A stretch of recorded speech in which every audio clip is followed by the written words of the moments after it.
Okay, let's get started here. Welcome to another special lecture by Professor Stanley Krippner, this time on the indigenous uses of psychedelics.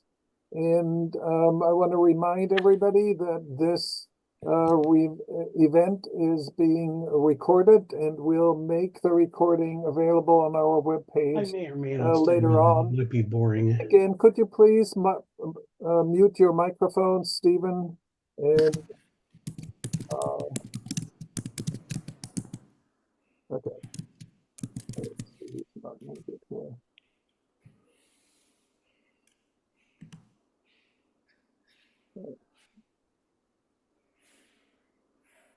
Okay, so just a little bit for a moment about what we are about in case you haven't attended any of our events. The Society for Indigenous and Ancestral Wisdom and Healing is dedicated to facilitating dialogue across cultures with a particular focus on indigenous and ancient wisdom traditions. We're dedicated to the application of healing approaches to the creation of livable communities and to nurturing respect for all life by renewing our relationship with the sacred through co-creative efforts, whether through the arts, dreams, ceremony, or other means. So we offer these types of meetings, short events that last 2 hours. We also generally offer a day-long event in the fall. And our nonprofit actually has several projects that are all worthy of support. We have a transpersonal medicine project. We have the Bonpo Education Preservation Project in Nepal. We have the Nunkai Ethnobiological Foundation to support the Shuar culture in Ecuador. And that was started with Natem Anank, who has passed on and is now continued by his wife, his widow, Catherine Anank. In addition, we publish a journal, revision, and a special issue of a collection of articles by Stanley on shamanism will come out shortly. So this is yet another lecture in the series, that is sponsored by the Krippner Institute. This is another project, and this project is really dedicated to preserving the legacy of our distinguished speaker. And you can see more about the Institute on our website. We do need your financial support to keep this going. So please make a donation, support us in the ways that you can, that are appropriate for you. We do need it in order to be able to continue this work. Our next event will probably happen in September or October. So without further ado, I will turn it over to Stanley, who really doesn't need much of an introduction. He is obviously widely published and has a number of books that discuss shamanism, and really was part of the groundbreaking force to bring the discussion of shamanism into the realm of psychology and to discuss the importance of these traditions for today. And the extraordinary thing is, Stanley is continuing to present, to go to conferences. He is out there, and it's just wonderful to see this. So welcome, Stan, for being here with us. And I will now share my screen, and then we will go ahead with the presentation. Well, thank you so much, Jürgen. It's always a pleasure to participate in these monthly seminars, and I always get surprises. I just got a message from Mario Nunez in Puerto Rico, old friend of mine who I have not seen in years. I've been to Puerto Rico a dozen times, and hola Mario, tengo mucho gusto en sus noticias. Buena suerte. Oaxaca. Also, we have people from Brazil and who knows how many other events and conferences we'll be able to do in the future. And remember that donations are very, very welcome. I don't get paid. Jurgen doesn't get paid. Sidian Jones, who arranges the notices, doesn't get paid. But the technology get paid for. Only 1/10 of the people who registered gave a donation. So kick in $20, $25 to keep things going. So now,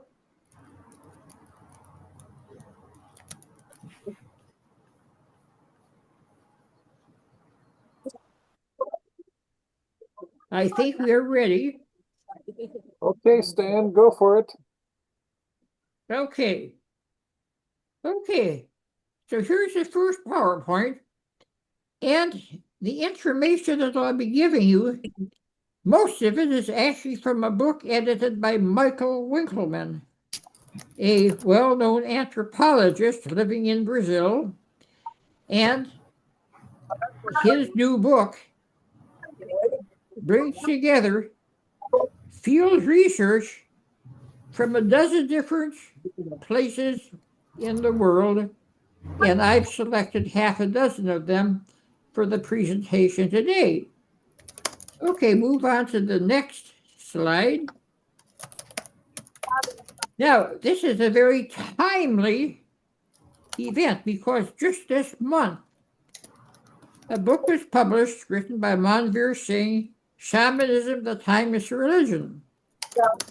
And he asserts that shamans and other indigenous healers often say things that make the anthropologists happy. Sometimes they make up stuff. And of course, he's got a point, and this is why field research is so important. The great anthropologist Ruth Inge Hines often said, when you do research, you spend 3 months in the field before you start asking questions. And of course, this makes sense because you gain the trust of the people, and you can also check for validity. By the way, I do take objection to calling shamanism religion. I've written about this over the decades. No, shamanism is not a religion. It came before religion.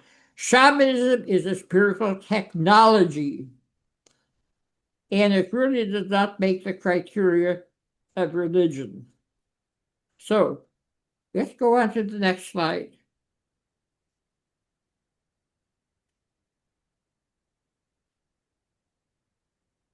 So this is the first example that I'm going to deal with, the Mazatec and Nahuatl sacred mushrooms. And in each of these examples, I'll be giving you the preparation, the context, the healing, the function, the activities, and the integration. So this is a good one to start with. The preparation, very typically here, is a steam bath, abstaining from sex, and fasting. The context, it's a night-long ceremony in a natural setting. Now for healing, in addition to the mushrooms, sacred songs, dialogue with the spiritual beings, chanting, whistling, humming, dancing, and percussion. You see a lot of non-verbal work. And to be simplistic, this means you're reaching both the right and the left hemispheres with all of this nonverbal stimulation. Now, the functions of the healing is to see the disruptions of balance that led to illness and how to restore balance with physical, social, and spiritual interventions. Balance is a common theme in Indigenous healing. Balance, of course, is translated into different words, but the essence is when one is in balance with nature, with the spirits, with the community, one is more likely than not to stay well. One gets sick, something is out of balance, either internally or externally. And so the healing tries to restore the balance. Now, some of the activities are removing hexes. Remember that a lot of indigenous people believe in sorcery, that sorcerers who are hired to put hexes on people by members of the tribe who are dissident, or evil spirits who have crept into the person's mind and body. So these have to be removed, what in the West is often called an exorcism. Also addressing social problems, a person who is out of balance with the community, and restoring family disputes, restoring balance within the family. So you can see how holistic all of this work is done. Integration, of course, is absolutely, well, we're getting ahead of it, absolutely important. Avoiding a lot of social interactions, sex and alcohol, while integration is taking place. Making a commitment to change. Why you would make these avoidances? It takes a while for the internal work to go on. And that can not be done if there's so many distractions. Okay, now we're ready for the next slide. The morning glory seeds of Oaxaca. I personally had an experience with the morning glory seeds decades ago, and this was before the seed companies put a coating on them to diminish the psychedelic effects. And I was lucky to take some morning glory seeds which were not contaminated. So I know very well that certain species of morning glory seeds do have a psychedelic effect. So the preparation. Now, the seeds are cared for by virgin maidens. And their sexual abstinence, once again, special diet by participants and family members. So here, not only the participant has a diet, but the family members also go through the special diet and the sexual abstinence. What is the context? These are nighttime ceremonies at home with family members or in a communal area with family members. So in this particular type of intervention, the family is very, very central.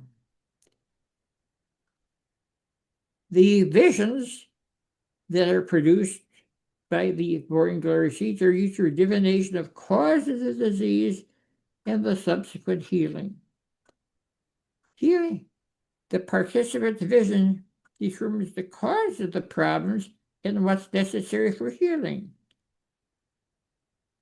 And again, while healing takes place, sexual abstinence and a light diet is recommended, actually demanded. Now, you might ask why sexual abstinence is so important. The traditional healers talk about it in terms of energy. You want to take the energy from sex. That's the noise. And what? You want to take the energy that usually goes into sex and put it into your work. But I see another reason.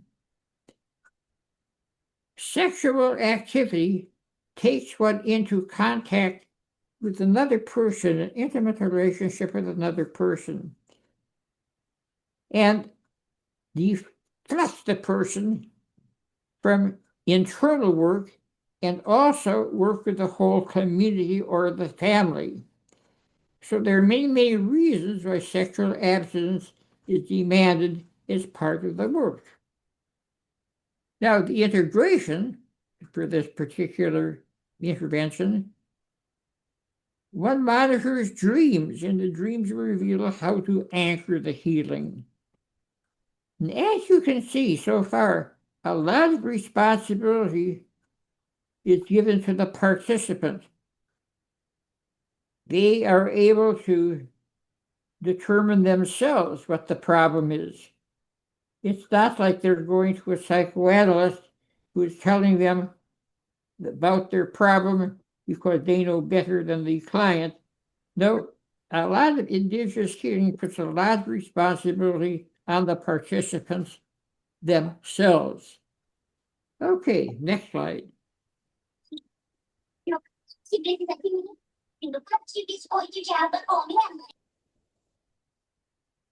Now we're moving on to the cannabis in the Otomi group in central Mexico. Mexico is a large country, and to this day, there are many indigenous groups that really have a limited contact with the outside world, and they've been able to preserve a lot of their traditions. So, Santa Rosa, preparation. Healers have a special light diet and avoid sexual relationships. So here now we have the healers doing the diet and avoiding sexual relations. That is not uncommon, of course. They eat the flowers, and then they monitor their dreams for inspection. The context is a nighttime session, and often it's part of a festival where there's, again, the festival involves music and drumming, a lot of appeal to the right hemisphere as well as the left hemisphere. The healing techniques, singing the sacred songs and engaging in traditional dances. Both visions and dreams provide diagnosis and healing instructions.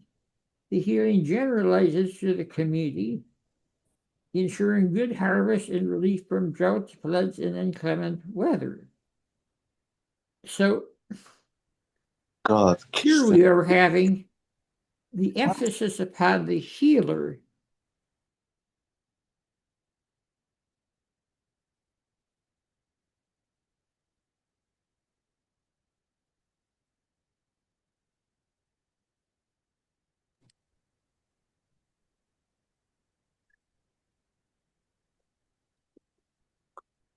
Stanley's muted. Yeah. I'm looking for him. Oh, it's got mute. Unmuted itself.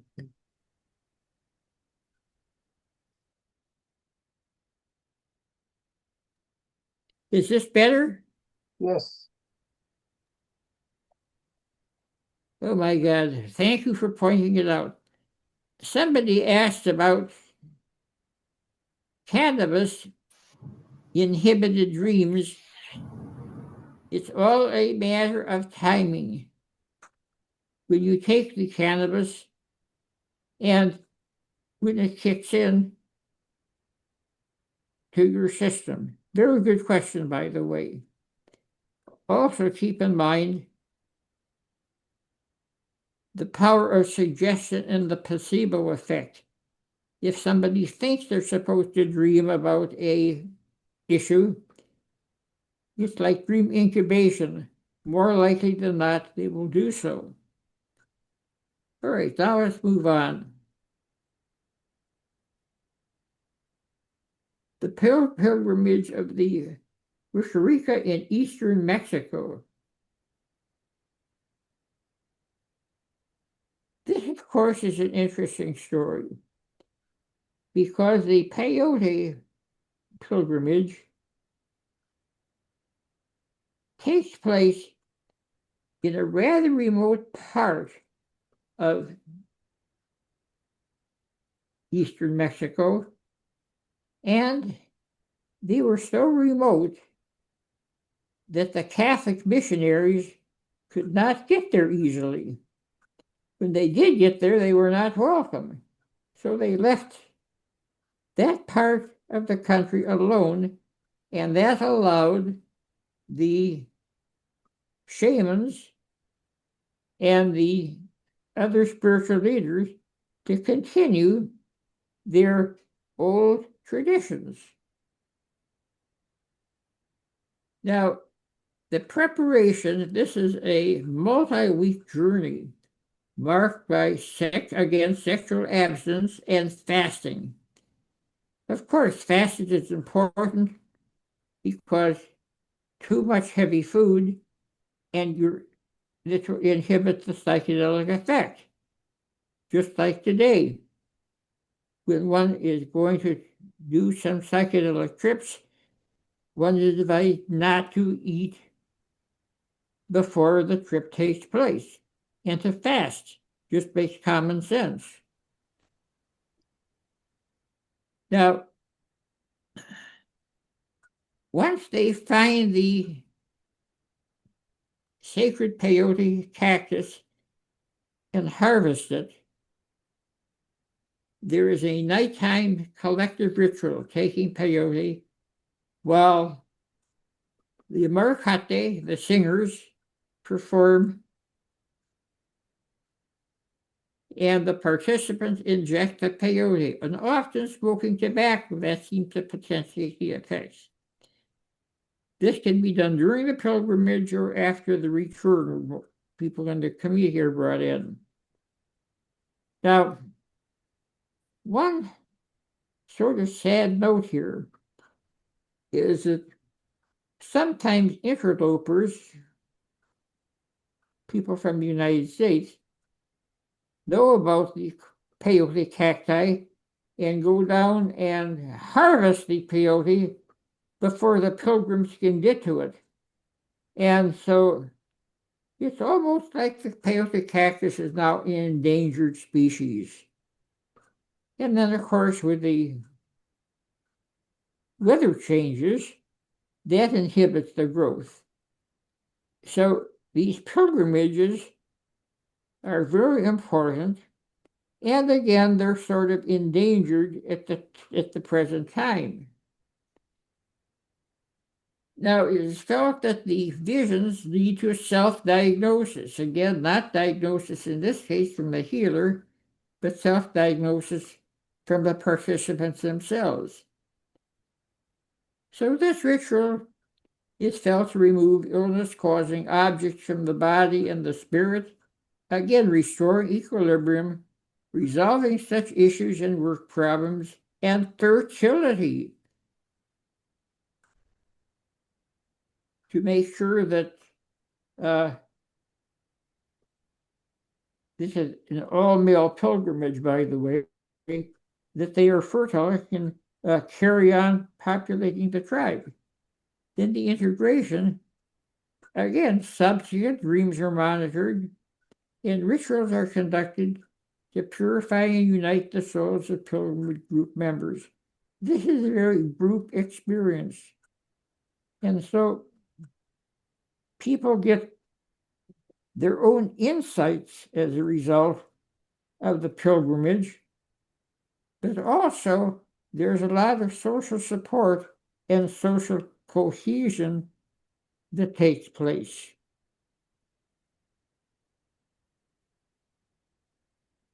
Traditionally, you do not have women going on the pilgrimage, but you have women who can participate in the ceremonies once the peyote is brought back. Now, I had the great fortune of knowing Don Juan, yes, another Don Juan, who was in his 90s when I met him, and he is a peyote shaman from this part of Mexico. And he was brought to the United States from time to time to supervise peyote sessions and also just to give lectures because he is very, very knowledgeable. There was a very pioneering conference on shamanism in Switzerland decades ago, and Don Juan is invited. And of course, to fly to Mexico, he needed a passport. And he was born so long ago, there was no birth record.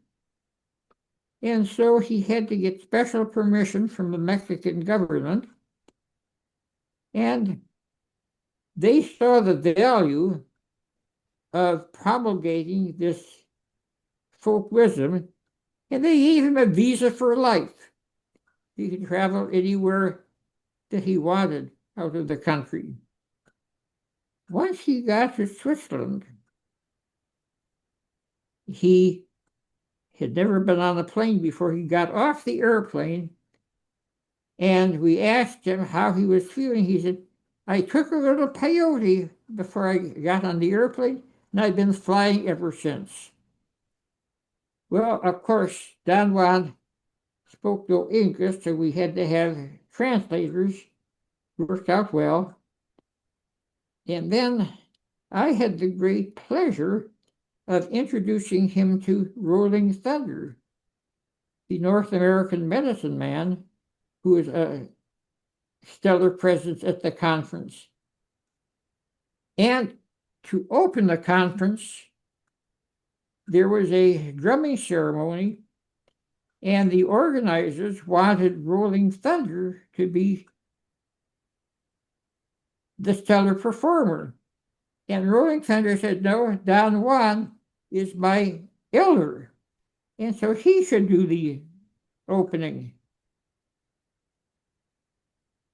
Very true, and a very good example of how shamans from different cultures can respect each other. Yes, that was a very momentous conference. Albert Hoffman, who discovered LSD, was there. Other luminaries, Michael Harner, the famed anthropologist and initiated shaman, was there. Quite a remarkable conclave. All right, let us move on. The San Pedro cactus of Bolivia and neighboring areas. And again, this is a nighttime ceremony. Of course, you might ask why the nighttime, and you get the answer from the traditional healers that the spirits work better at night. But of course, there's another reason. At night, there are fewer visual distractions because everything is more or less dark. And also, there's sort of the ethos around nighttime that people have, and they feel that the spirits come out more easily at nighttime. The healing techniques, well, again, nonverbal, whistles, songs, rattles, incantations to evoke the powers of both indigenous and Christian traditions. This is one of many examples of where the Christian traditions, brought, of course, by the Spanish missionaries, are selectively integrated into the ceremonies. Didn't make the priest too happy, but I think they thought that half a loaf is better than none. Okay, the healing directed to life work and love, removing negative energies from sorcery. And once again, sorcery is such a common belief system, and very often ailments are blamed on sorcerers, dissident members of the tribe who hire a sorcerer to do negative work, or when one gets out of balance, they open themselves up to the evil spirits that are all around. So this is a very, very common element protecting one from sorcery and expunging the hexes and curses. Once again, tobacco is often used. You know, this is not the type of tobacco that you're familiar with, the cigarettes that cause cancer in the United States. This is the raw tobacco that's used very, very selectively as a psychoactive drug. And perfumes are used. This is, again, Nonverbal, used to stimulate the senses and seen as cleansing. Vomiting is seen as cleansing. Now, vomiting is not unique to the San Pedro cactus. Vomiting often takes place because ingesting these psychoactive substances can disrupt one's ordinary digestive functioning, and vomiting is common, and it is put in a positive light. It's purging, it's sort of symbolically getting rid of the impurities. And then for integration, there's a process for florecimiento, and again, perfumed waters that anchor the healing. Yes.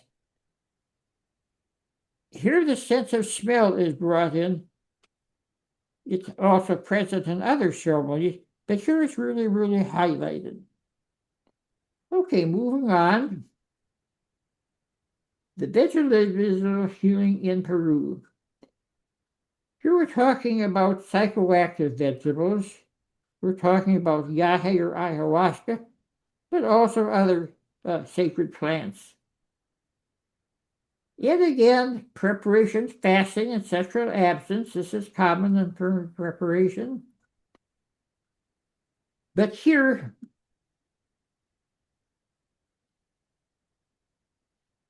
somebody just pointed out that the shaman friend said that tobacco can be used selectively. Yes, indeed.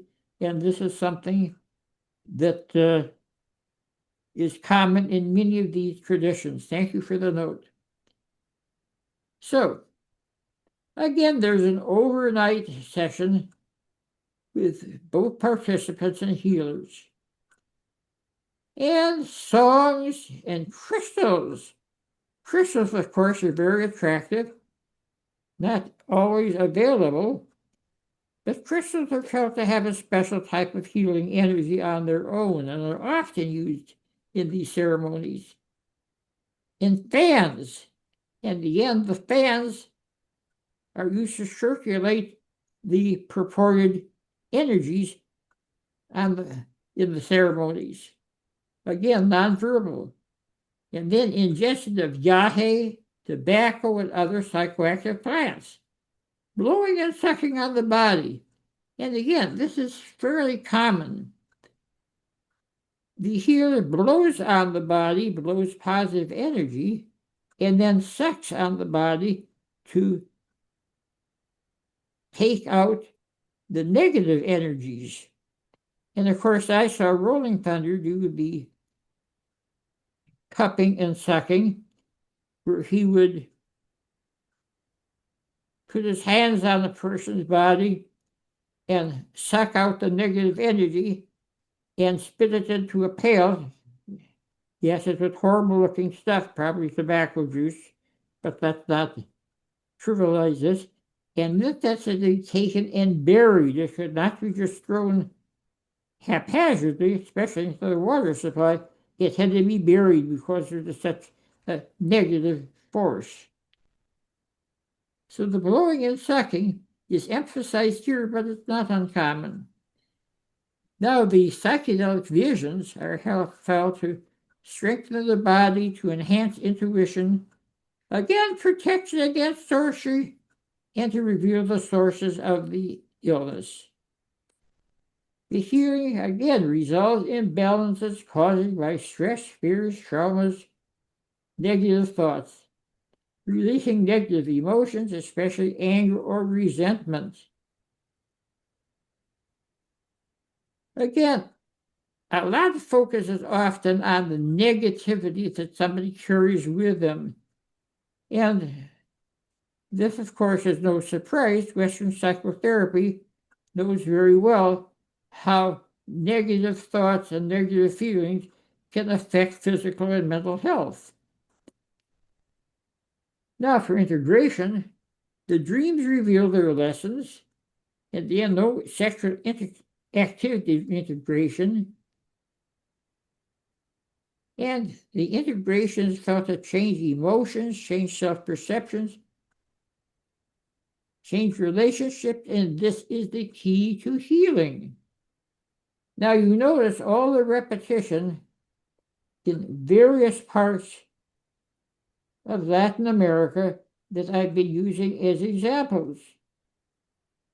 And of course, this is a result of evolution. When something works, it's carried on. If something doesn't work, it's not carried on. Next. So now we come back to the United States. The Native American Church. And of course, the Native American Church and its use of peyote was formally acknowledged and protected by the United States Congress. This is back in the days when Congress did something useful. And this protects the use of the otherwise forbidden drug for religious purposes by the Native American Church. Again, this is an all-night ritual engaging the community group, and there are special peyote songs and special drummings. There are drummers, there are so-called road runners. There are various key people in these ceremonies that have been doing their thing for years. Peyote enhances positive emotions, facilitates immediate and long-term cognitive behavioral changes, also facilitating coping reactions to societal injustice. Again, Native Americans have certainly been the victims of injustice over the years. Things are better now, but there's still scars from the past. And so some of these scars from the past in terms of families and communities, peyote helps them to cope with this and not become embedded with it. The vision engage self-reflective states and insights. Peyote may be heard as a voice, as if in a dream providing insights. Again, these voices are not uncommon, and sometimes the voices actually reoccur during the day. No, they're not psychotic hallucinations or spiritual messages. So, the healing involves reorientation of both self-awareness and identity within the Native American Church. The integration, yes, there's a ceremonial breakfast. The ceremonial breakfasts after an all-night session are not unusual. They sort of break the fast. And again, allow a community bonding. And they reinforce the social support. The presence of various ages provides positive role models for adolescent self-reformulation. For an adolescent, often, again, the victim of some sort of prejudice, and even bullying, can form a positive self-concept that will help him endure. Okay, next. Now, here we have commonality. In preparation, as you note, sexual abstinence and diet, emotional state of the healer, and then the healer consumes the entheogen. And sometimes, of course, the participant consumes the entheogen too. Context, a nighttime group community gathering for spiritual engagement. Yes, this is virtually universal in all the examples we've given. Healing techniques, again, a lot of the nonverbal, singing, drumming, dancing, and music. Next.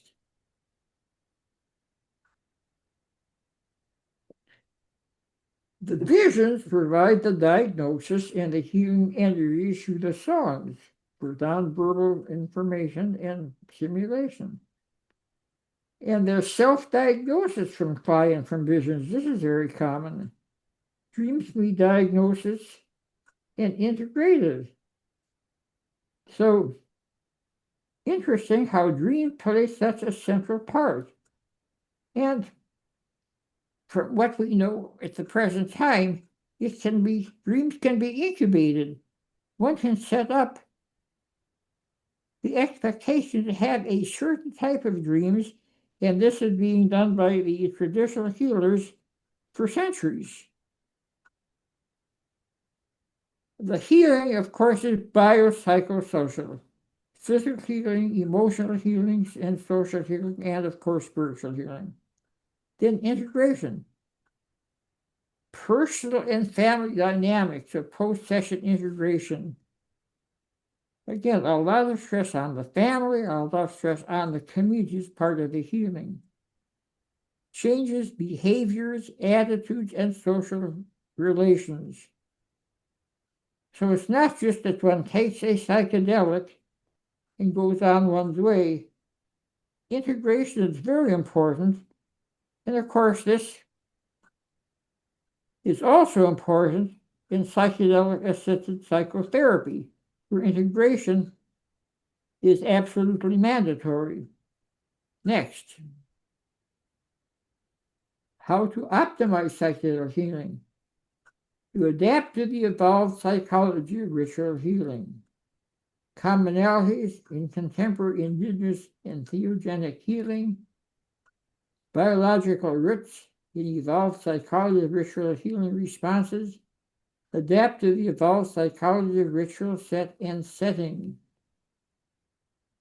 These are all ways to make the most of a psychedelic healing session, not only the indigenous healing, but contemporary psychedelic-assisted psychotherapy. Next. Now, here is the book that all of the examples and more were taken from, edited by Michael Winkelman, Psychedelic Medicine, coming out soon. We're now doing the proofreading of the book, New Evidence for Hallucinogenic Substances as Treatments. Wonderful book and a very, very key book. Next. So this gives me a chance to give you a first-hand experience. And here are some pictures from my 1980 trip to Huerta de Jimenez in Oaxaca, Mexico. And it was facilitated by Salvador Roquette, a psychiatrist who's really a pioneer in psychedelic-assisted psychotherapy. And he invited me to Mexico to observe him at work, which I was happy to do. And we developed a friendship. And then he was arrested for practicing unusual medicine. I think the other psychiatrists were jealous of him because he was getting so many positive results. And I launched a letter writing campaign that got him out of jail.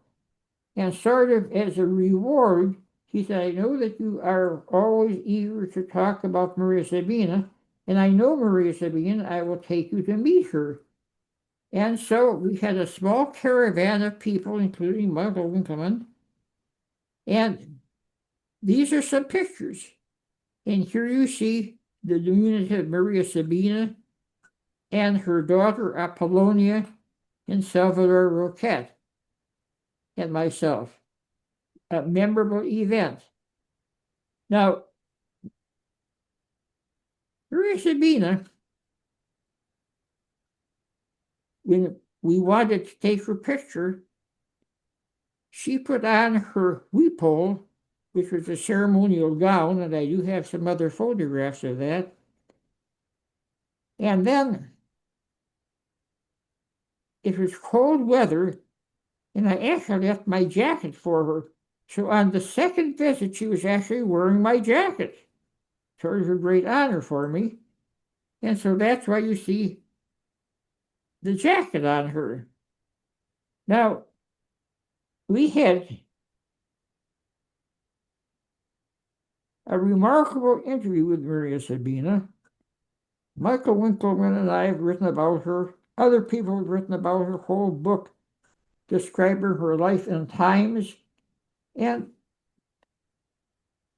she explained to our group that she was too old now to participate in a mushroom ceremony.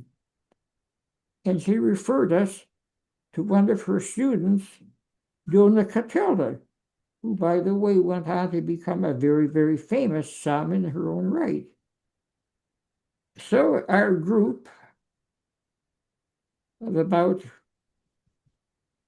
10 people gathered in Dona Catilda's sanctuary. It was built as an addition to her home.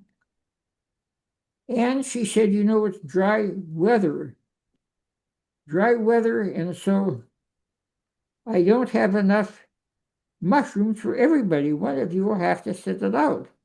And I said, well, I've already taken the mushrooms. I'll be happy to sit it out. She said, good, you can be my assistant. Fine, I learned more from being her assistant than if I had taken the mushrooms myself.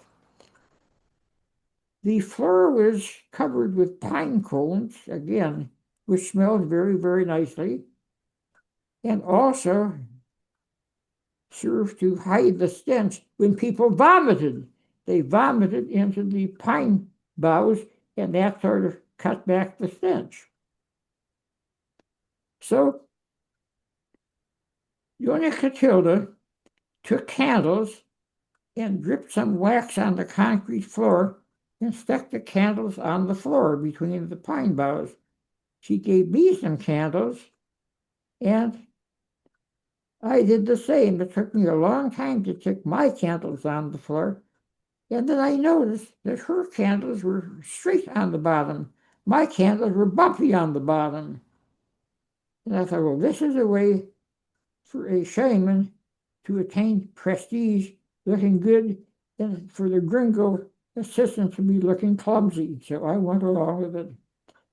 But I was able to do something for her in exchange. I had some matches with me that were water resistant. And so I gave her my supply of water resistant matches so that she could have some extra magic in her work. So we had the all-night session, and from time to time, she would send me to help out people who were having trouble. Walter Houston Clark, who was a professor of religion and an authority on the topic, was one of our people. And he had taken psychedelics before, but he was having a hard time. He was having visions of bats. And I went over to him and I said, no, bats can be very, very positive because there's a species of bats that pluck their own blood and feed it to their babies. And so they are very altruistic. It's like a family communion. So this changed his bad trip into a very, very positive trip, and I was glad I was able to help him out. And Dona Catilda sent me to another group of people. One member of our group was a former Miss Kentucky. She's a patient of Salvador Roquette. She lived all her life on her beauty. Once her beauty started to fade, she didn't have any inner resources. And so Roquette was trying to develop some inner resources for her. The other patient was a Mexican concert pianist, and he had stage fright. And he thought that Roquette could help him overcome the stage fright. And so Roquette had him come to the all-night peyote, all-night mushroom ceremony also. So it was quite a feat because I was speaking English to Miss Kentucky. I was speaking Spanish to the concert pianist, helping them to get wisdom from their visions and understand them. They were very, very grateful. And so Miss Kentucky was kissing me on one cheek. The concert pianist was kissing me on the other cheek. Ordinarily, this had been a pleasure, but they smelled so badly because of all the vomiting, I could barely breathe with all of the kissing and vomiting. very indelible memory. So I kept busy at night. Fortunately, I was able to speak Spanish well enough to help out the non-English-speaking people. And then it was morning, and we went outside, and there was Salvador Roquette, and we had a group integration ceremony where everybody talked about their experience, and Roquette taught them how to integrate their experience so they would never forget the lesson learned. So that was my memorable experience with the sacred mushrooms. Okay, let's move on to the next.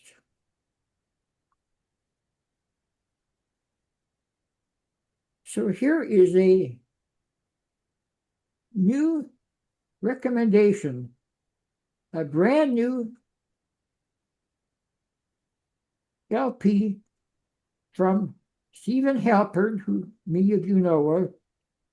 His LPs have been bestsellers for years, and he creates his own music on his own instruments, and they've been used for decades for people who are tripping, who are meditating, who are contemplating, or just for enjoyment. So this is a new one. I'm very happy to give it a recommendation. Music for microdosing, and I assume all of you know what microdosing is, taking a small amount of a psychedelic early in the day, and then, according to the reports we get, one is more acute, happier, more content, more on target during the rest of the day. And of course, this is quite different from a night-night session. This is a small amount of a psychedelic taken early in the morning. Okay, let's move on. So,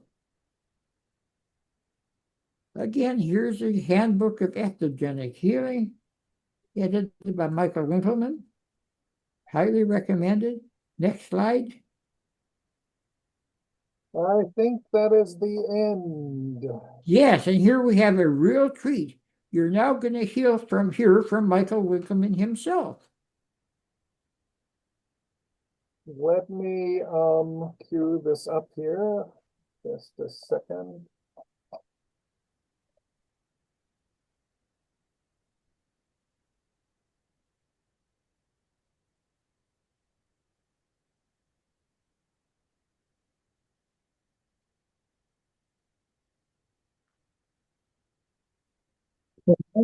Thank you all for the opportunity to share some of my ideas about the evolved psychology of entheogenic healing. The idea of the evolved psychology of entheogenic healing involves the notion that there's not just some kind of arbitrary aspect to what we ought to be doing with set and setting, but there's something intrinsic to our evolved psychology. And so I will cover some of these issues related to the preparation aspects that we have seen in entheogenic healing practices around the world, and principles such as the communal gathering, the nighttime activity, the focus on the visionary experiences of the altered state, in particular, the extra technologies for altered states beyond the entheogens, the central role of mimetic activity, and how these communal gatherings, the altered states, and the mimetic activities all work together to elicit endogenous healing responses. So when we start to think of evolved set and setting, we normally think of arbitrary personal and social dynamics that are involved in the particular aspects of what we're doing. But the idea of an evolved set and setting is a very different notion, one that suggests that there's innate dispositions involving set and setting that shape our mood, personality, expectations, and ultimately the experiences of set and setting and the psychedelics. So an optimal set and setting ought to accommodate for our evolved psychology. I first explored this idea in this article, The Evolved Psychology of Psychedelic Set and Setting, and many of the ideas that I will present today are based upon ideas that I first presented here.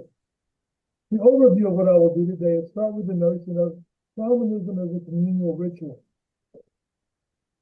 And the overall view is that extra pharmacological effects stimulate serotonin, dopamine, and endorphins and contribute to the overall effect of the psychedelics. The nighttime ceremony engages dream time and incorporates some of the functional aspects of hominid ritualization. I'll focus on the idea of the preparatory period, stimulating the 5-HT2A stress response, what has been called pivotal mental states that enhance serotonic responses and the ability to resolve problems. I'll look at the altered states of consciousness of involving the stimulation of innate cognitive operators, and here I'll look at the role of animals. And then mimesis as something that is not a arbitrary set of practices, but something intrinsic, innate, that stimulates synchrony, and through manifestations such as dance and music, stimulate endogenous opioids. So we'll see music, dance, and ritual combining to stimulate endogenous healing mechanism. And I will wrap up by putting this back in the broader context of shamanic approaches to optimizing set and setting, and at least mention the notion of the psychedelic somatic interactional therapies. Hominid ritualizations involve nighttime group reunifications with emotional vocalization, chorusing, collective drumming on trees, and conspicuous displays that protect the group and produce social cohesion. They also elicit endogenous opioid responses, release group intentions, and contribute to the emotional synchrony of the group. As I've outlined here in shamanism, hominid ritual has the direct precursors to the shamanism in the pre-modern society, nighttime community rituals that engage dream processes that in the context of development stimulate the stress responses of the pivotal mental states, induce alterations of consciousness, particularly through the mimetic suite involving dancing, singing, and drumming. That these together engage a variety of endogenous healing responses. An important part of the overnight activity of shamanism is that the overnight ceremony automatically incorporates dreaming. In many cultures, shamanism is referred to as dream time, and the dreams are a natural adaptation for consolidating information during sleep. In essence, incorporating unconscious material at the same time, making it more available for conscious integration as well. We get novel integration out of dreams, and it has been characterized as a virtual scenario construction process that elicits and integrates innate intelligences, particularly in the context of resolution of trauma and conflicts. So we can see dream imagery as a change agent in which we can explore alternative scenarios.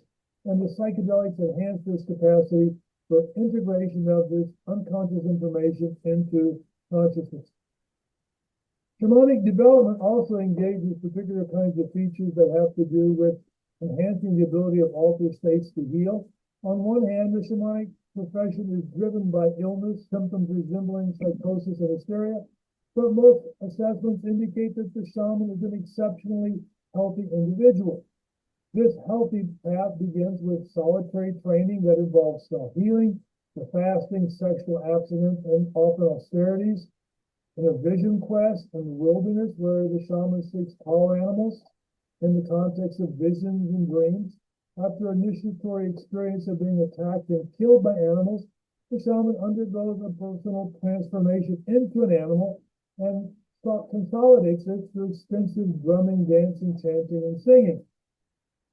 The shaman's search for the visionary state mirrors what has been called pivotal mental states, a response to chronic stress compounded with acute stress that triggers a serotonergic response. The factors that trigger this response, including social isolation, fasting, sleep deprivation, acute pain, mirror what the shaman does. So what we get is an enhanced serotonin receptor activation that increases the availability of serotonin and triggers this pivotal mental state in which psychological transformation is facilitated by creation of conditions that facilitate rapid and deep learning, particularly associative learning, states of mental plasticity, and enables the person to abandon prior assumptions and be more sensitive to new information. So we need to enhance these conditions in psychedelic therapy. And we've elaborated on this idea in this article, Shamanism, Psychopathology, and Psychotherapy, in which we look at the shamanic stress as really being a way of inducing an endogenous healing response. So the altered states are a natural setting for psychedelic therapy. We shouldn't depend on the entheogens alone. The ritual preparation of fasting, isolation, sexual abstinence, and at times sleeplessness is an important part of enhancing the set for altered states. The overnight ceremony and the dream processes do as well as do these practices of singing and dancing that stimulate altered states, synchronize the brain waves, elicit responses in the endogenous opioid system, and directly stimulate the dopaminergic, serotonergic, and endocannabinoid systems. A significant part of the shamanic alteration of consciousness involves transformation into power animals or allies. And this animal identity plays on an innate intelligence, and the incorporation of these animal identities into the self is a fundamental aspect of shamanism that involves an empowerment through the animals that provide natural symbol systems for what we can be. This occurs through the co-option of social intelligence, the unconscious ability, tendency to automatically incorporate other people's identities, qualities, and behaviors into the self. So the animal transformation provides a model for attitudes and behaviors and a new sense of self and well-being that comes from being empowered by these natural symbols. At the core of shamanism, we find mimesis, and mimesis is a very significant part of human evolution, embodied in things such as imitation, music, song, dance, and enactment. It provided the basis for an ancient culture 1.5 million years ago. Mimesis is also an expressive system, symbolic metaphors that are displayed through enactments in the body, and that are automatically understood because mimesis engages the mirror neurons, which have a capacity to fire the same way whether you engage in a behavior or observe somebody else engaging in an intentional behavior, therefore providing a basis from which we can intuitively understand what others are intending based upon their behaviors and emotional expressions. Well, shamanism exemplifies mimesis in so many ways. It's synchronized behaviors, the dancing, the drumming, the clapping, and the music are all mimetic activities. The enactment of animal powers, the struggles against evil spirits, all of these engage mimesis, which can be understood as a neural technology that engages our bodily kinesthetic intelligence and uses music and dancing to not only express meaning, but to evoke the endogenous opioid system to stimulate dopamine and norepinephrine, and in the context of communal relations, elicit oxytocin, which is an important bonding hormone. So ritual engages endogenous healing responses in a variety of different ways. The dramatic displays engage various forms of innate healing responses in terms of the parasympathetic response, the hypnotic and placebo responses, the neurological responses, and the serotonergic and dopaminergic system, and in particular the variety of ways in which music evokes endogenous healing responses through provoking particular kinds of emotional states. Music reduces stress, increases emotional harmony, in most cases evokes sentiments of love. It can also be a technique for evoking and expressing repressed emotions and then transforming those emotions into more complex feelings through the modulation provided by music. Music has an innate intrinsic ability to change emotional states, and it provides a mechanism for coordinating emotions. It also contributes to intergroup relationships through enhancing interpersonal harmony and bonding by the effect of music on our neuropsychology. So I have looked at a variety of ways in which these shamanic principles can be used as guidelines for psychedelic medicine of the present. And these shamanic rituals provide a set of best practice ideas, beginning with a preparatory set that involves the austerities, particularly fasting and sexual abstinence, isolation, social isolation being an important part of focus, and paying attention to dreams before ceremony. The setting for best practices ought to be overnight communal ritual unification of a group, not a one-on-one psychotherapeutic interaction, but rather it's this communal interaction that's key to the transformation that entheogens can produce. The overnight ritual also stimulates the incorporation of dream processes, and the mimetic capacity of drumming, dancing, singing are also a way to engage our ancient psychology. The innate psychology of spirit world experiences, animism, ought to be part of the setting of entheogenic ritual, incorporating spirit others through animal relations in particular, and engaging the idea of the dream experience and the visions not as hallucinations or misinformation, but as a presentational symbolism that enables us to get information from our unconscious through the same way that the dream capacity provides us with information. The altered states of consciousness in the context of shamanism involve death and rebirth, the soul flight, the animal powers, and should be thought as an aspect of shamanic ritual that can be incorporated to expand and extend the effects of the entheogens. Dream incubation and following up with dreams ought to be an important part of this, as is this engagement with animals as new sources of power for us to exploit for our own personal development. Many of these ideas were recently explored in this article in the Journal of Psychedelic Psychiatry on the PSIP model, the Psychedelic Somatic Interactional Psychotherapy. Don't have time to go through it now, but I'll make some very important points from it. Psychedelics engage primary consciousness, not the secondary consciousness that's typical of therapy and talk therapy. We need to engage in practices that go directly to primary consciousness rather than secondary consciousness, which has the problem of suppressing our primary consciousness. So doing ritual in community is one way to engage this aspect of PSIP, shamanic principles, and the transcultural principles of entheogenic therapy. I've elaborated upon these ideas in greater length in the chapter 22 of the Handbook of Entheogenic Healing, where I looked at the involved psychology of entheogenic healing and look at how this intersection of psychedelics and shamanism in human evolution gives a clear understanding of why we need to pay attention to these ancient practices as well as their contemporary manifestations in entheogenic healing, because they're not some kind of merely religious practice, but rather they're a kind of science of entheogenic healing. And the cross-cultural similarities in these entheogenic healing practices attest to a simple fact that these are not arbitrary cultural beliefs, as we often attribute to notions of set and setting. Rather, these are transpersonal. They're neurognostic. They're part of our innate psychology and innate dynamics of responding to healing conditions. So in conclusion, the substantial similarities in entheogenic healing rituals around the world show that they are part of our evolved psychology.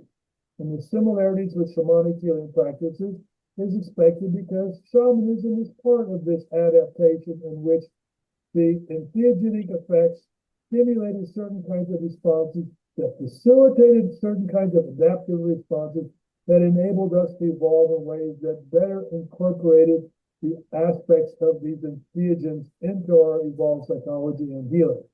The implications of the cross-cultural similarities are that they have biological bases. And the biological bases imply a universal applicability of these ancient entheogenic practices and principles. Thank you. I want to thank Stanley here for your wonderful presentation, and I also want to thank Michael Winkelmann for jumping in here and doing this recording on a very short notice. What we want to do now, we have some time for discussion, and I want to ask you to put your questions into the chat, and Stanley will respond. And Stanley, maybe you can start out with, there was a question about cannabis and either facilitating or not facilitating dream recall. Can you speak to that? Once again, there's a lot of research that needs to be done. Remember that the cannabis and the other psychoactive substances are part of an all-night ceremony. If cannabis were taken just before one went to sleep, of course it could inhibit dreaming. But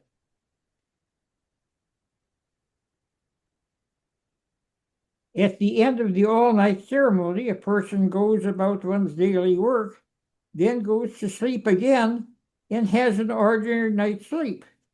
So I think that question is sort of moot. I want to know of one study that's been done on this topic, and that was with LSD. Taking LSD, a small amount of LSD before one went to sleep, provided longer rapid eye movement periods, long periods of dreaming, which is no surprise. But that study was done several years ago. And as I say, of course, more work needs to be done now that psychedelics are again in focus. Well, I have a chance. Some of you in the chats had trouble hearing Michael. Well, remember that this was a recording. He was not speaking live. But it didn't matter because he had prepared his text so well, you could follow along with the text. And so here you have an international authority who is able to join us for this particular discussion.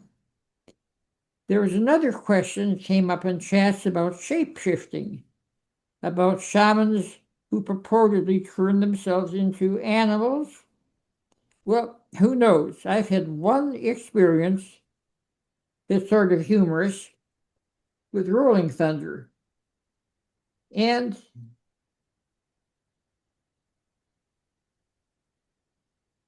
this was years ago, and I was Mickey Hart in the Grateful Dead, and one of his friends on the ranch said, you know, I saw rolling thunder in the woods this morning. And Mickey got very, very excited, and he phoned Rolling Thunder and said, somebody saw you in the woods this morning. Were you there? I know you're now in Nevada. Of course, I would have done this very differently. I would have called Rolling Thunder and said, what were you doing at 5 o'clock this morning? Well, too late.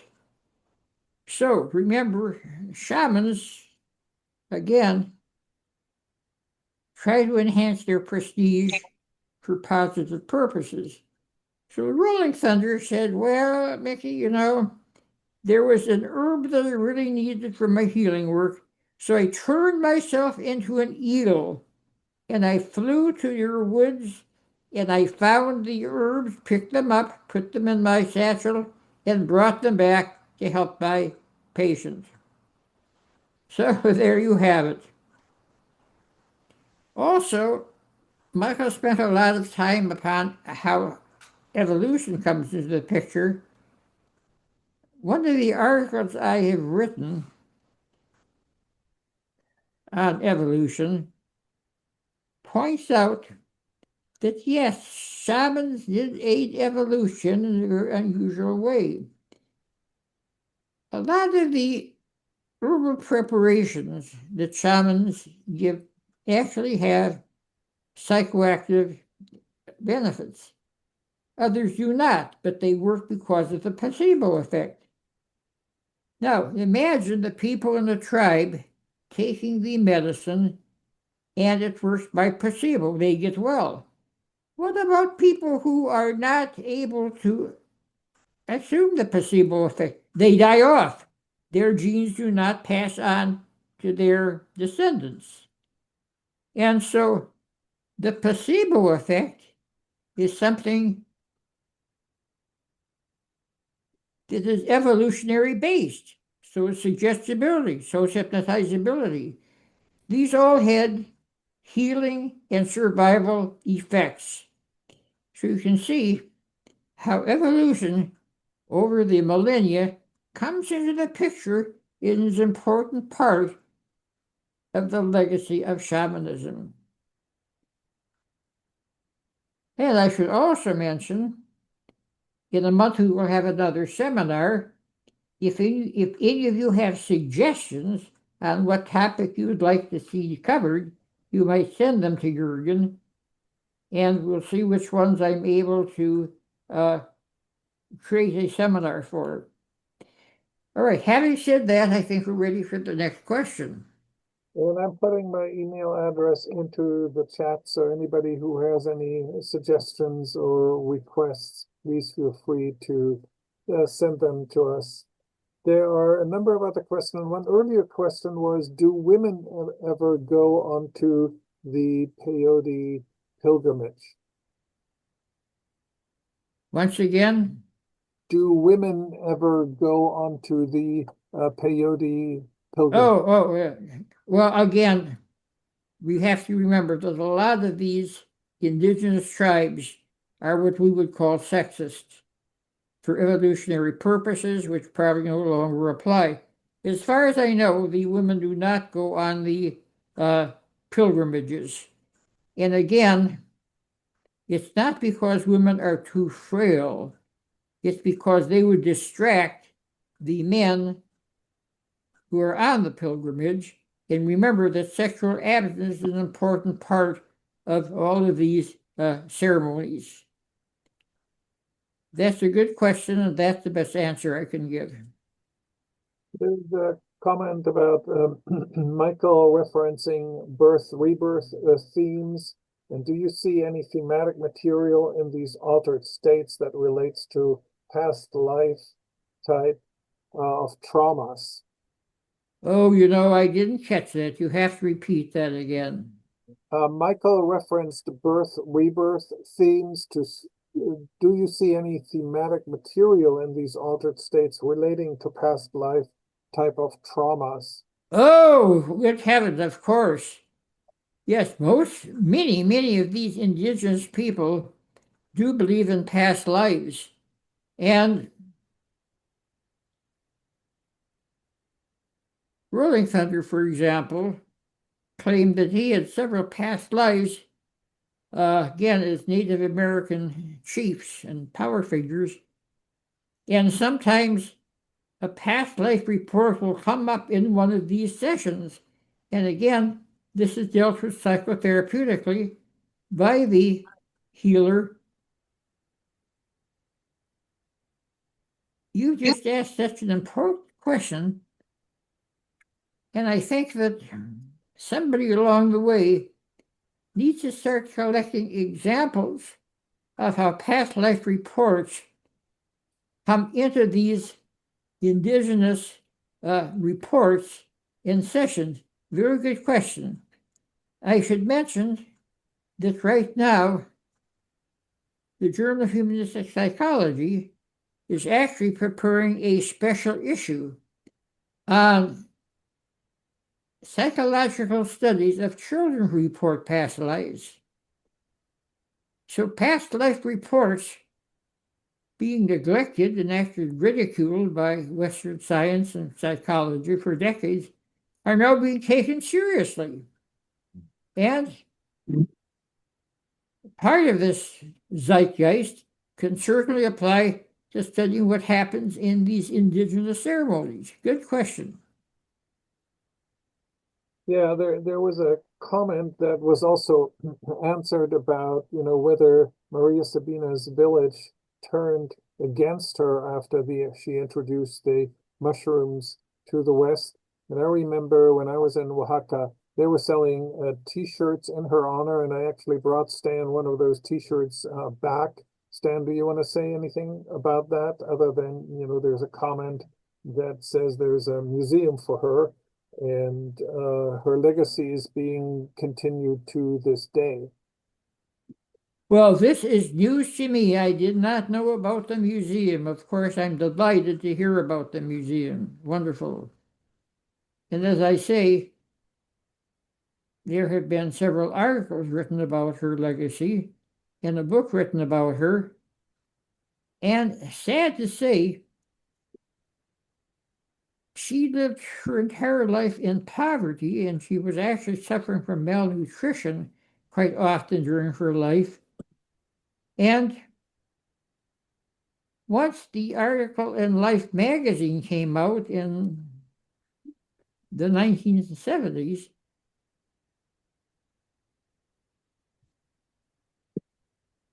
people found out who she was, and a lot of young people went to Oaxaca Jimenez and turned that peaceful little community actually into a slum because they didn't take care of their own garbage.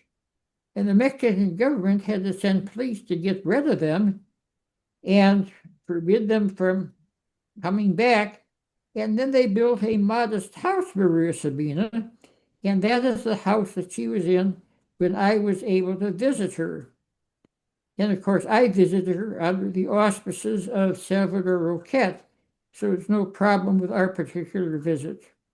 Though there's another part of that question that you might repeat, Jürgen. I want to cover all aspects of that question. Oh, I think it was about her village turning against her, and I think there's an answer in the chat that that wasn't so, because the museum attests to it, and I was giving the example of the T-shirts that are being sold, honoring her and showing her image that you can find in Oaxaca. Well, yes, there was a very strong backlash by some of the conservative people in Oaxaca Jimenez, and they said now that Maria Sabina has divulged the secret of our sacred mushrooms to outsiders, they will lose their power for us. And they were so upset that they actually killed her son. And she had that sorrow with her for the rest of her life. Maria Sabina had 2 daughters. And you saw the photograph of one of them, Dona Apollonia. And the daughters did help out in some of her ceremonies. There are accounts of Apollonia doing whistles and bird calls to potentiate the effects. And during my visit, the daughters tried to get my attention and said, "We're Maria Sabina too." But Maria Sabina said, "No, they don't have the dome, they don't have the gift." And I gave Maria Sabina all of the pesos that I had. Then the next day when I returned, there were beer bottles on the floor, and I knew that her daughters had taken the pesos and went off and got drunk. Sort of a sad commentary. But at least I was able to give Maria Sabina my jacket. There was another message saying that somebody had seen Maria Sabina in 1966, and she was alive and healthy. Yeah, that could very well be. She was alive and healthy when I saw her during my visits. And again, she probably alternated between periods where she was well-fed and periods where she was not well-fed. And let's face it, she had a family to support, and her services to her clients were free of charge. They really brought in very much money. Again, I'm not an expert on the whole trajectory of her life, but that would be my commentary. Dan, do you make a distinction between the use of the term psychedelics versus hallucinogens? Is there any distinction for you? And there is a comment also that maybe you can say something about the use of datura. Actually, I was reading another question at the same time, and I'll comment on that also. When we were on our way to visit Maria Sabina, we did notice datura plants, and Salvador Roquette pointed them out to us and said that he uses datura as one of the many plants in his pharmacopoeia.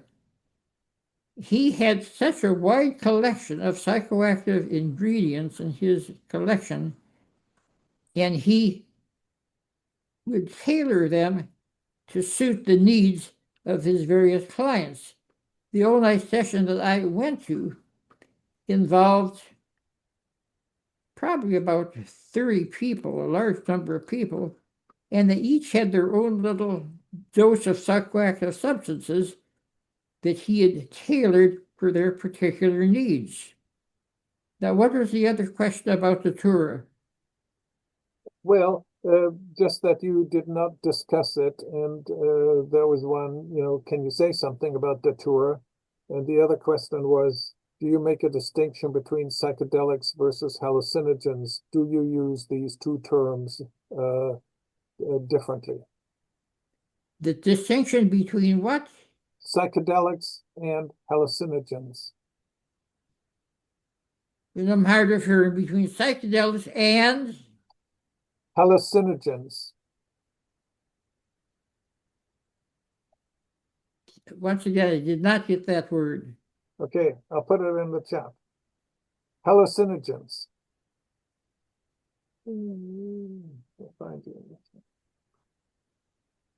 Can you say something about Datura?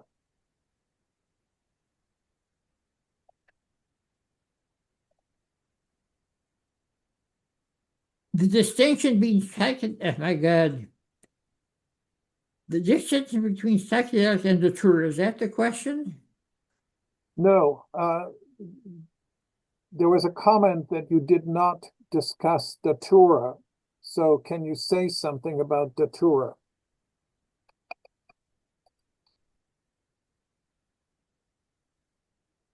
Well, Datura, if prepared properly, is a psychoactive substance. Now the question arises, is it a psychedelic substance? One has to realize that not all psychoactive substances are what we would call psychedelic. Why? Because they're only psychedelic if they induce some sort of visionary experience. Now, if the Datura does that, it could be called a psychedelic. Again, I'm not an expert on the Datura, and so I cannot give a very good answer to it. But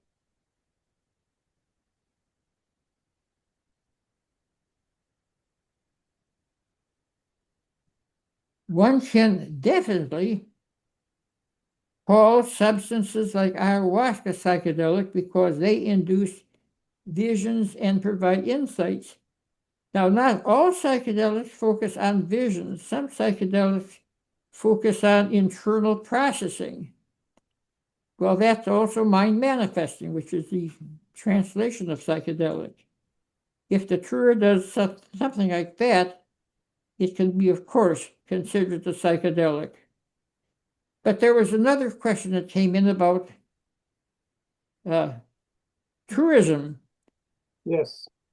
Well, that's an important question, psychedelic tourism. Yes, there is a stream of tourists who go primarily to Peru to work with shamans who are ayahuasca shamans, and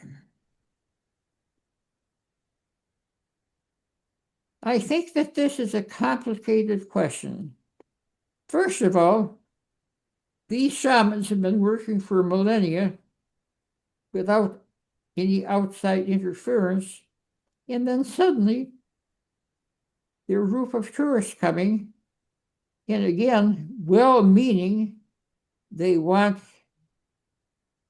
to take ayahuasca for their own self-healing. And what can the shaman do? If the tourists are well-meaning, and in my opinion, more important, if they give the proper donation and spend the proper amount of time, yes, they can be helped.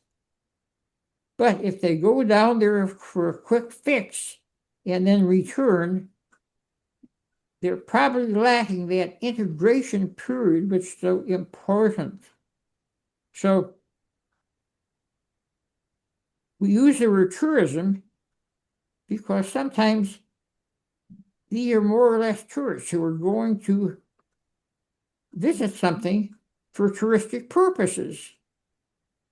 And of course, many people go on tours and they get inspired by what they see, whether it's a tourist spot at the famous cathedral, or a power place in nature, or a waterfall. Well, tourism can be inspiring to people and it can have long-lasting effects. So psychedelic tourism can probably produce mixed results. Now, the negative aspect of the shaman is shamans who have very little financial resources, if they're members of their community, if many shamans, of course, have outside jobs to bring in some income and feed their families, because shamanism itself is not especially lucrative. So visitors arrive bringing financial resources, and this can be very seductive to the shamans. And also there are cases where the female tourists have actually had sexual liaisons with the shamans. This is negative, of course, for the shaman because it violates the sexual abstinence that's so important. And back in the Maria Sabina days, the tourists sort of polluted the village. They didn't clean up their own garbage. Well, that's not true of the psychedelic tourists that come to Peru, because most of them are adults and they don't leave a lot of garbage along. But they can produce negative effects on the shamans. And this is why I think that there needs to be some sort of regulation. And in Iquitos, which is probably the focal point of the psychedelic tourism, there are now some structures which work more or less in terms of reducing the negative effects of the psychedelic tourists. And if I may add something to the datura question, I remember a long time ago reading an article that emphasized how the use in Southern California of datura for initiatory purposes, that it was a very dissociative, intense experience where it was difficult to remember, and the remembrance was not emphasized. So that seemed to be very different from the use of psychedelics that we have been discussing here today. That's the only thing I remember reading research-wise. Well, from what you say, the experience lacks the integration, which is so important. And if they don't remember anything, how can it be integrated? This is really one of my concerns with some of the uses of psilocybin for depression, treating depression. Sometimes it's used just like giving a person a medicine.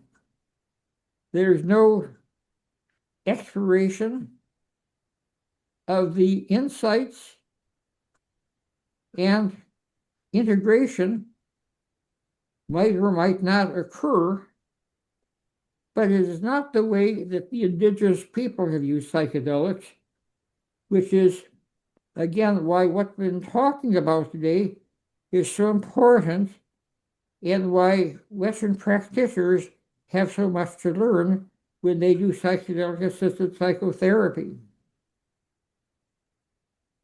There's a common question about this. If you've ever used dream work techniques to help with the integration of psychedelic experiences. I think you've noticed how frequently dreams are an important part of the indigenous work. They take advantage of a naturally occurring phenomenon, nighttime dreams. And let's go back a step. One of the purposes of nighttime dreaming is to integrate daytime experience. And so when somebody has a very profound psychedelic experience, that needs to be integrated, and that becomes a function, a natural function of dreaming. And these dreams are usually so vivid that people remember them, and remember they have expectation of remembering them, which is so important. And so this is how the dreams can be used as part of the integration, and why nighttime dreams can be such an important part of the process. Dan, do you want to say anything about psychedelic experiences and ESP? Well, again, this comes into the picture. One example of a parapsychological experience would be the past life experiences. And sometimes indigenous people and Westerners do have psychic experiences during a session. The classic example of this was when Gordon Wasson had his mushroom experience with Maria Sabina, and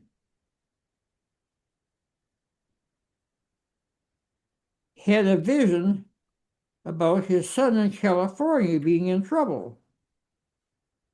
And this was actually the case. He had not focused on his son during the experience, it just came spontaneously. But the emotional bond was so strong that it came to him during the experience. And yes, he picked up on the son's being in trouble, sort of what we might call involuntary remote viewing. Now, these parapsychological experiences are not easily attained. They're far more or less spontaneous, so they cannot easily be programmed. But they do happen spontaneously during psychedelic experiences. Again, there is really just a handful of experiments done on this. The first one done by Robert Masters and Jean Houston, recorded in their book, The Varieties of Psychedelic Experience. And they had a handful of people who took LSD and tried to identify contents of a sealed box, and many of them actually were correct. Again, this is something that David Luke in the UK has been doing in a fairly rigorous way. He has done some pilot studies that have been producing some positive results. Needs the funding to be done in a more disciplined and rigorous way. So this is one of the uncharted territories of psychedelics. And again, we've been talking about so many research projects that need to be done.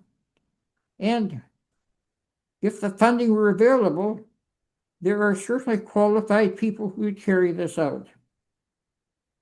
I think that my own experience along these lines is recorded in my autobiography, A Chaotic Life, published last year, that some of you have read. When I was taking psilocybin with the Timothy Leary, Richard Alpert, Ralph Metzner group at Harvard University in the early 1960s, I had a vision of President Kennedy's assassination. And sure enough, the next year he was assassinated. So for whatever it's worth, that came spontaneously, and it did have tragic aftermath. Like I say, ESP is so unexpected, so fragile, so undisciplined. It comes spontaneously. And then, of course, there are so many people who think they have a psychic experience. Doesn't happen at all. In psychedelics, sometimes people have what's called a death experience, and they don't realize that this is positive rather than negative. It's part of the archetypal death rebirth experience. Some of them need to die so that they need to be reborn in a better state of mind. So, again, a trained guide can help people comprehend these purportedly negative experiences and see that they're actually positive. There was a comment by somebody about the violence that goes on in Mexico, and that's no surprise then, but Maria Sabina was sort of a victim of violence. And again, this is endemic to certain parts of Mexico, again, certain traditions. Thank you for that comment. I try to comment on all the texts that come through that I can read. Yeah, one of the last messages is, what is your opinion on the mechanism behind short or long-term lingering abilities, such as premonitions, precognition, telepathy-like experiences that are often reported after strong sessions, systematic use, or even microdosing of classic tryptamines?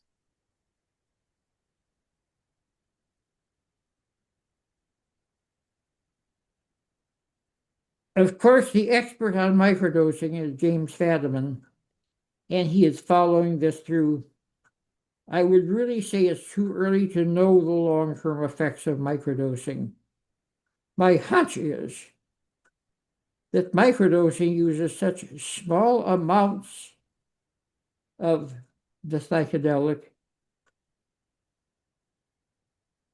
that it would be hard for somebody to, shall we say, either get addicted to it or get used to it. Now, I do know of cases where somebody had been addicted to ketamine, not because they're taking it with a psychotherapist, but because they're taking it on their own. And like other psychoactive substances, ketamine can be very, very tempting. And it certainly can be addictive if one takes it without the guidance of a psychotherapist. And I suspect that somebody could become addictive to other psychoactive substances, including the psychedelics, if taken without supervision. Again, good question. And again, psychedelics are so powerful. By the way, ketamine is actually a psychodyspeptic, not a psychedelic, technically. And these, you take a look at indigenous youth, no, you don't hear about people being addicted in indigenous communities because their shamans or their healers, their curanderos or curanderas knew what they were doing, knew how to use these substances, and knew the spiritual significance of them. There's a comment, Stan, on use of psychedelics in the Sundance. I personally have never heard of that, and in the Sundances that I've attended or participated in, I've never seen that happen. And in my experience, the Sundance leaders would have frowned upon that. What do you know about that? Well, of course, I, like you, know many people who have gone through the Sundance ceremonies, and I have never known of them to use a psychedelic. The Sundance ceremonies are always supervised by an elder or a shaman in an indigenous community, and I cannot imagine the elders introducing psychedelics as part of the Sundance. If somebody would take a psychedelic on their own before sundancing, for one reason or another, well, that might happen. I just don't know of it happening. Yeah, there's the alterations that are induced by 4 days of prolonged fasting and abstaining from drinking any water, which catalyzes intense shifts in states of consciousness. Oh, good heavens, yes. Sundancing is such an altered state of consciousness in and of itself. Why does one need a psychedelic? Good heavens. There are all sorts of austerities involved in sundancing in terms of fasting, special diet, etc., that one is in an altered state even before one starts the Sundance. Good heavens. Why does one need a psychedelic? You're absolutely right. Yeah, Stan, we're starting to run out of time a little bit. Do you want to wrap it up? Do you want to make some final comments, bringing together the different strands here? I really appreciate it both from you and from Michael, kind of paying attention to the rigors of using psychedelics in our contemporary settings. And that seems to be so important and very different from, say, the casual and potentially dangerous use of psychedelics, say, in the Haight-Ashbury in the 60s or 70s, and really appreciating that, I think Michael actually used the term science, that there is a science to this.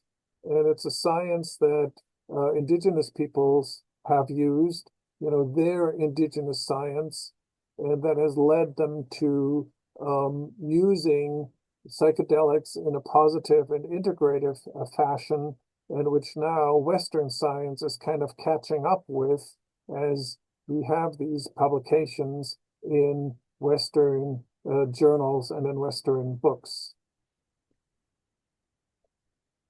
Oh, good heavens, yes. This gives me a chance to make some final comments. First of all, remember that not all indigenous people use psychedelics in their sacred ceremonies.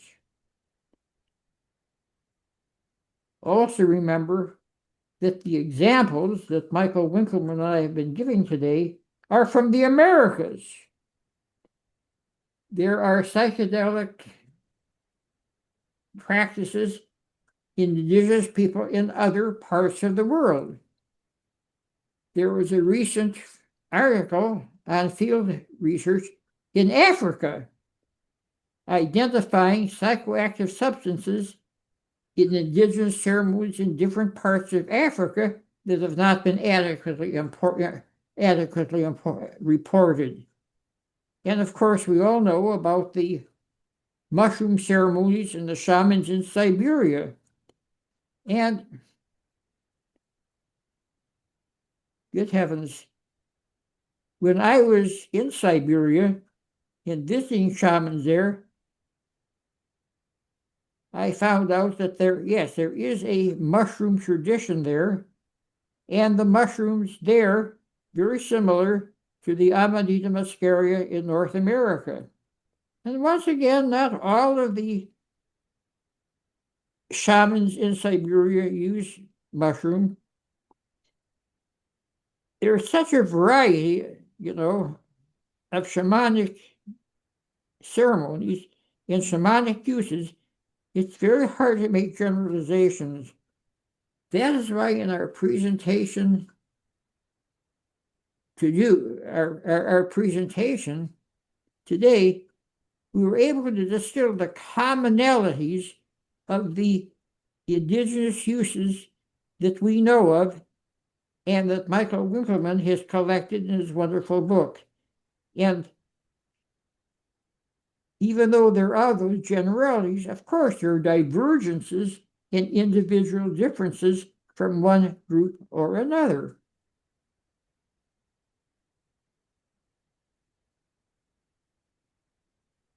Okay, well, thank you so much, Stan. Somebody actually put the link for and the reference for Stan's memoir in there, which I can highly recommend, A Chaotic Life. You can purchase it on Amazon, and the reference is there.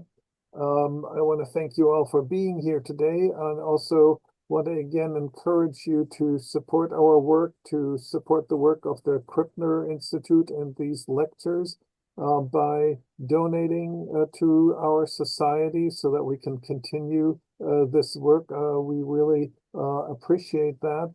So thank you so much, Stanley. Thank you, Michael. And thank you all for being here. And I wish you all a wonderful weekend. Thank you so much.